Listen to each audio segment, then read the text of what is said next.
আসসালামু আলাইকুম প্রিয় আপু ভাইয়ারা, সবাই কেমন আছেন?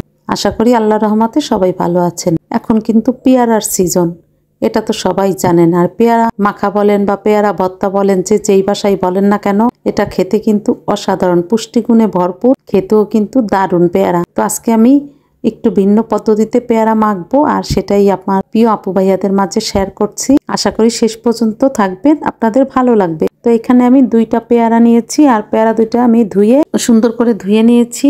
ধুয়ে এখন আমি শিলপাটা নিয়েছি, আর পাটায় এখন আমি পেয়ারাগুলো একটু থেতো করে নিব। এটা কিন্তু এইভাবে থেতো করেই আমি মাখবো, কারণ পেয়ারা মাখা কিন্তু অনেক ধরনেরই আপনারা খেয়েছেন। আমি জানি না কখনো এইরকম শিলপাটায় থেতো করে পেয়ারা মাখা খেয়েছেন কিনা। যদি না খেয়ে থাকেন তাহলে এই পদ্ধতিতে একবার পেয়ারা মাখা খেয়ে দেখবেন কিরকম লাগে। তো আমি 2টা পেয়ারা কিন্তু এখানে নিয়েছি, আর দেখতেই পারছেন আমি কিভাবে একটু থেতো করে নিয়েছি। আর পেয়ারাগুলা কিন্তু একেবারেই নরমও না, আবার শক্তও ছিল না। এখনকার দিনের পেয়ারা কিন্তু খুবই মজাদার হয়। তো আমি 2টা পেয়ারা একটু থেতো করে নিয়েছি। আপনারা চাইলে এখানে আরো কম বেশিও নিতে পারেন। আমরা যেহেতু দুজন, এই জন্য আমি 2টা পেয়ারাই এইখানে নিয়েছি। তো পেয়ারাগুলো সুন্দর করে থেতো করে নিয়েছি। এখন আমি একটা মাটির বাটিতে তুলে নিচ্ছি।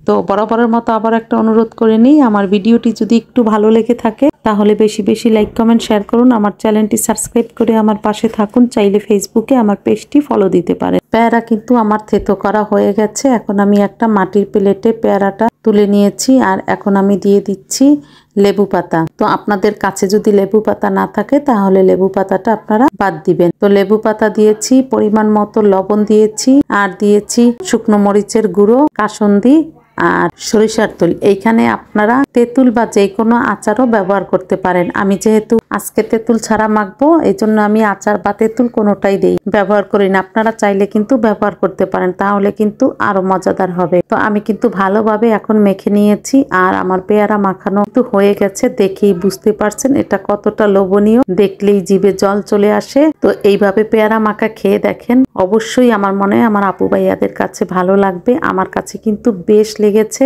আপনাদের কাছে কেমন লেগেছে আশা করি জানাবেন। পেয়ারা মাখা খেতে খেতে আজ এখানেই বিদায় নিচ্ছি। আসসালামু আলাইকুম, আল্লাহ হাফেজ।